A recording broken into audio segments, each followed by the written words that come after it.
খুবই একটি অনাকাঙ্ক্ষিত ঘটনা ঘটেছে। আপনারা জানেন আমাদের বিশ্ববিদ্যালয়েরই ৭১তম ব্যাচের আসলে একজন শিক্ষার্থীকে খুবই বহিরাগত দ্বারা সে হ্যারাসমেন্টের শিকার হয় এবং তাকে আসলে ধর্ষণের মতো জঘন্যতম অপরাধ বহিরাগত দ্বারা আসলে হয়ে থাকে। তাকে ধর্ষণের চেষ্টা করা হয়। আমরা তীব্র নিন্দা এবং প্রতিবাদ জানাচ্ছি এবং একই সাথে প্রশাসনের প্রতি আমাদের দাবি থাকবে যে তারা যেন নিরাপদ, আমরা আসলে একটি নিরাপদ ক্যাম্পাস চাই এবং যেটি আমাদের যখন জাকসু নির্বাচন অনুষ্ঠিত হয় সেখানে আমাদের প্রধান দাবি ছিল যে আমাদের ক্যাম্পাস যেন নিরাপদ থাকে প্রত্যেকটি শিক্ষার্থীর জন্য। কিন্তু তারপরও জাকসু অনুষ্ঠিত হলো এবং একই সাথে প্রশাসনের জানেন যে প্রশাসনের যদি এখানে গাফিলতি নাই থাকতো তাহলে কিন্তু এরকম একটা অনাকাঙ্ক্ষিত ঘটনা কখনোই ঘটতে পারতো না।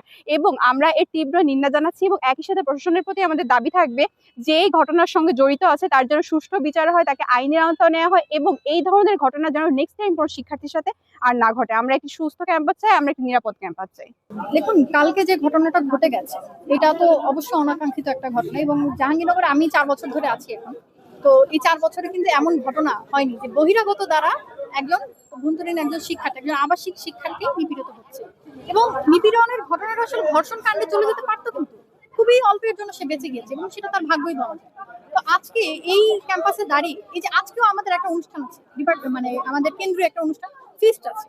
সাধারণত কি হয়, ফিস্টের পর আমরা সবাই ঘুরছি ফিরছি, যেটা আমাদের কখনোই চিন্তা করতে হয়নি যে রাতের বেলায় বের হলে, সন্ধ্যার পরে ক্যাম্পাসের বাইরে বের হলে আমাকে নিরাপত্তার অভাব বোধ করতে হবে, কিন্তু আজকে কিন্তু আমাকে সেটা করতে হচ্ছে। এবং এই ক্যাম্পাসে দাঁড়িয়ে আমি বুঝতে পারছি যে হ্যাঁ, একটা ঘটনা ঘটে গেলে ঘটেছে কতটুকু ঘটেছে এই সব হিসাব করে প্রশাসন কবে বিচার বসাবে বা আদৌ কোনো বিচার হবে কিনা তার কিন্তু কোনো নিশ্চয়তা নেই। অথচ এই আমি আমার পরিবারকে, আশেপাশের সবাইকে কিন্তু একসময় বলতে পেরেছি যে জাহাঙ্গীরনগর কিন্তু মেয়েদের ব্যাপারে একদম এক পায়ে দাঁড়া, যে তারা কিন্তু বিচারটা নিশ্চিত করে বা মেয়েদের ক্ষেত্রে কিন্তু এখানে কোনো ছাড় দেওয়া হয় না।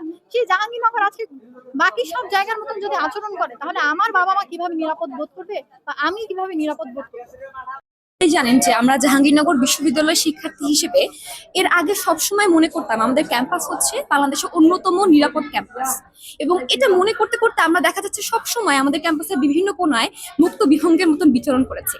কিন্তু এই ঘটনাটার মাধ্যমে এটা আমাদেরকে ভাবতে বাধ্য করছে যে আমাদের এই নিরাপদ ক্যাম্পাসের গুলির আড়ালে আমাদের প্রত্যেক রন্ধ্রে রন্ধ্রে আসলে অনিশ্চয়তার ফাঁদ রয়েছে, এবং এই ফাঁদটা থেকে কাটাতে আমরা বেশ কিছু দাবি তুলে ধরেছি, যেগুলো আমার মনে হয় এখনই যদি না পালন করা হয় তাহলে পরবর্তীতে এসব ঘটনা আরো ঘটবে।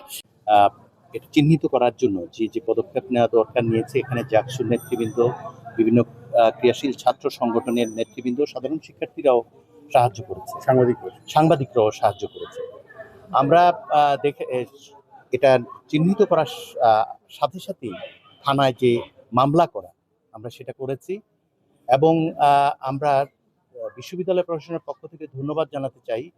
সরকারের উচ্চ মহল থেকে এই বিষয়টা অত্যন্ত গুরুত্বের সাথে নিয়েছে, আমাদের অবহিত করেছে যে ধরনের সহযোগিতা প্রয়োজন সরকারের পক্ষ থেকে বাহিনীগুলোর সমস্ত সহযোগিতা নিয়ে এই দুষ্কৃতিকারীকে যত দ্রুত সম্ভব আমরা গ্রেপ্তার করার ব্যবস্থা করব। আপনারা দেখেছেন যে বিভিন্ন বাহিনী সদস্যরা ক্যাম্পাসে এখন অবস্থান করছে এবং সিসিটিভির যতগুলো রেকর্ড আছে সবগুলো চেক করা একটু সময় সাপেক্ষ ব্যাপার। ওই দুষ্কৃতিকারী কোন গেট দিয়ে ঢুকেছে এবং কোথায় অবস্থান করছে, সে কি ভিতরে নাকি বাইরে, এটুকু সময় আসলে নিচ্ছে। আমরা মামলার পর যেহেতু সিসিটিভিতে ওই ব্যক্তির ছবি সহ চিহ্নিত করা সম্ভব হয়েছে, এটা শুধু সময়ের ব্যাপার তাকে আসলে গ্রেপ্তার করা। বিশ্ববিদ্যালয়ের পক্ষ থেকে আমরা সজাগ আছি। আমরা সরকারকেও ধন্যবাদ জানাই, সংশ্লিষ্ট যারা আছেন তারা আমাদেরকে এ ব্যাপারে সর্বোচ্চ সহযোগিতা করছেন।